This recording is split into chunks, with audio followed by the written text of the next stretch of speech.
Alright, everyone who saw the video, you guys probably recognize this truck, so we are back for round 2.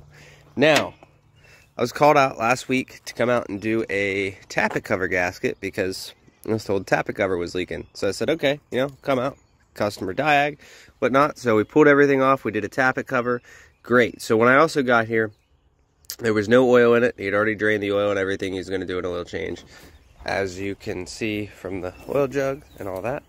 So there's that, right? So we get everything back together, and it's literally not even like a leak. It's like a straight piss, like a straight oil stream. And what that tells me, you got a wasp up there. What that tells me is, let's figure this out, right? So I get underneath there and I look and I'm like, that's not your tappet cover leaking. It turns out the P pump, the back of the case, is leaking. So he went and got the tappet or the P pump gasket set, which I've done this before on my truck. So we know it won't leak when it's done, but that's just one of those things. If you diagnose something yourself and you say, hey, come do it, this could happen. There would have been no way for me to actually know, because it doesn't start leaking until you run it and then it fills the P pump up. And also when I got here, there was no oil in it anyway. He already drained it. So there's that. It's one of those, yeah, the tappet cover's done now, but now I basically have to do the entire job over again, as opposed to the tappet cover. We're not doing the tappet cover because that, my job last week, that's done. But you can see there's like orange silicone all over this engine, like down there on the power steering and vacuum pump. Orange silicone pretty much everywhere on this thing. I do see orange silicone on the P pump. So we're going to get this thing apart again. And then not only that, we're also going to be doing a little bit of the timing today as well. So I'm going to get the engine at TDC, and then I'm going to TDC this, and we'll probably bump up the timing a couple of degrees. So we'll see how that goes, but let's get this thing apart and I'll show you. I don't think I'm going to film too much of it because you already saw it last video. So I'm just going to get everything apart. So let's just skip to that. Alright, so here's where we left off, right? So we got the pump out. Turns out this fitting here was leaking pretty bad. You guys will see it was coming down from the bottom. So we're going to be dealing with that. There's a hole back there too, and this housing I need to pull apart. Ignore the blood. So we are going through and taking care of this, and where is it? Right here. I got to right about there, and angle grinder kicked back. So you guys notice all the all of that, but it's fine. Back to it now.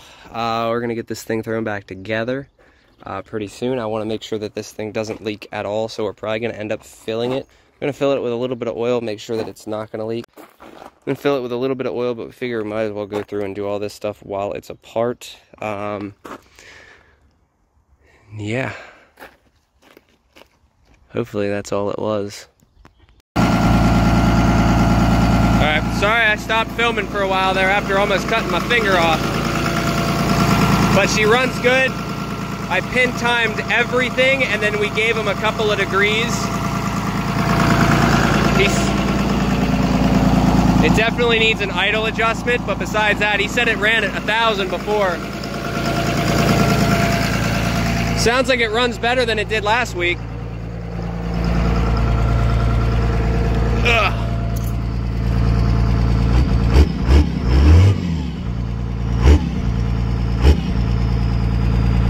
A little smoky.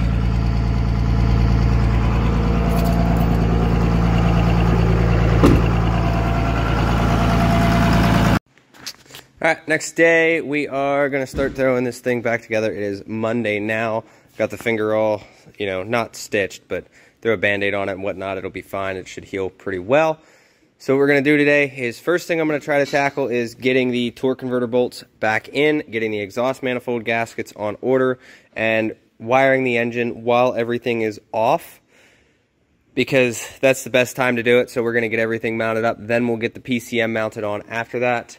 Appreciate you guys for the insight on, should be the fuel bowl right there.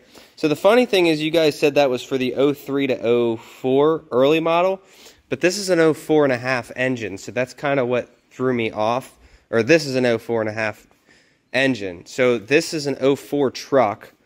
So it's an early model, standard output, and it did not come with that. So we are going to reuse the original stuff on that and do what I can. So I think, I forget or not if I got the motor mount bolts tightened down. I think I did. Let me see. Yeah, I did. So all I got to do, I already got one of the bolts in for the torque converter, so I'm going to get the rest of them now. All the bolts are in for the transmission, all of that. And I did get this crossover pipe swapped out. I did do that on Saturday when I was here. So we have a good crossover pipe because we could not use the other one. You can see right here. This is for a manual truck. So this engine must have come out of a manual. Or sorry, this is the auto. I keep forgetting this. This engine must have come out of a manual because there was no heat exchanger and that crossover pipe was not there. So we're gonna get all of that, all the automatic stuff swapped over and everything. Everything's the same. Don't worry about that. All the sensors, whatnot, they will plug into these guys here. So everything will plug back in. We are going to use the factory injectors for the 04.5. The only thing that we are going to be doing differently is installing the HE341 and the original fuel bowl. So it'll all still run and look like a standard output with the higher output motor. So just one of those things.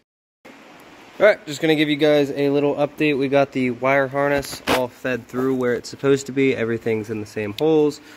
Crank sensor, cam sensor all plugged in. We do gotta switch over this. You guys will see I was able to get it out of the block, just an O-ring. So being that that's a automatic motor and this was a manual motor, we're gonna have to put that in the block down there. It's a 22mm fitting. And there was a few other things we had to switch over. You guys can see everything is going together pretty smoothly. Like I said, this will go to the intake horn and this will go up to the top of the valve cover, which I gotta pull that back out because that's supposed to go over it. But slow and steady, she's coming together. We got the PCM in, everything mounted up and bolted up, whatnot. We are about to get the heat exchanger put back on. That's gonna be a pain in the ass, but we'll get it. Figure I'll probably start tackling this stuff before I do that. So I want to get this side wrapped up for the most part, minus the turbo, and get this on, and then I'll start tackling that when I feel like it. But I'm gonna get that, and then we'll do the fuel bowl, get all the fuel lines hooked up, the one in the back of the head, all that. Here's where we're at now. This is an update from earlier. So we got the fuel filter on, we got the heat exchanger on, we got everything buttoned up, we got the back return line on, we got the fan on, all this stuff. So these are different. So I'm reusing the fan from the original motor, which you guys will see how there's no bracket on here. I didn't realize the differences, so I got to pull all of these brackets off because this motor does not have them. You can see none of them. This will bolt right to the fan, or this will bolt right to the radiator, and then this comes separate, you can see here, and then you're supposed to slide the harness through there. Whereas on the other one, you can see this is a bolt-in shroud right here. It bolts physically to the engine. In this case, it does not do that. So we made some pretty good progress today. I'm not done yet. I'm going to keep going a little bit. We're going to probably close up around like 5-ish, and around 5 we'll head out. So I think I started today around 11:30-ish. So we're coming close. We're going to get the gaskets on order, and the oil change on order as well. I was told that there was oil in the truck, but I go and look, and unfortunately, there's only 1 gallon. So I got to get 2 more gallons on order, and a filter, and the exhaust manifold gaskets. And then we can start bolting everything up. I'll probably, I don't know, we'll see if the manifold stuff doesn't get here in time. I got to clean up this head surface and whatnot, then go from there. But that's, like I said, that's where we're at. Everything's routed nice. You can see we went with the factory routing and everything on the wiring, so everything looks as factory as possible. And now I just got to take the time to get these off. I was sitting here, and every time, you can see how close it gets to me. This was catching me every time, and now that I had no idea that I could just take that off. It's one of those things. There's all these little tiny differences between all these years' trucks. Final update of the day. We're currently wiring the grid heater right now. Look at that gnarliness. That does not feel good. But we are almost done. I want to get this perfect, so I'm going to wait until tomorrow to finish that up. We need a lower coolant hose. Forgot about that. We did have to cut that one because that thing was not coming off. And the exhaust gaskets. And then all this is ready to get slapped back together. We'll get that all tomorrow. But that pretty much concludes it for today. Liam, if you want to start grabbing all the tools and putting them on the tailgate, we are going to head out. Go drop him off. And then get off the can of brake clean. No. Kids. Yeah, so like I said, once this is all together, we're going to give the front a little bit of a decent bath, and then we're going to test drive it for a little while. So hopefully we'll have this thing all buttoned up tomorrow, no problem. But I definitely want to drive it for a day or so, that way I know that he's not going to get a truck back that's going to give him any issues. Also, you got to be careful with these because I've had one of them pop off on me, so that's another thing I want to test and make sure that everything's going to be good for him because he's coming back from New York, so I don't want any problems with this thing for a customer. Hope you guys enjoyed it. If you guys need any work, check out the website, cpstevemiller.com. If you guys need anything, feel free to hit me up. We have work all week, but starting to schedule stuff for next week. So I will see you in the next video. Take care, guys. See ya.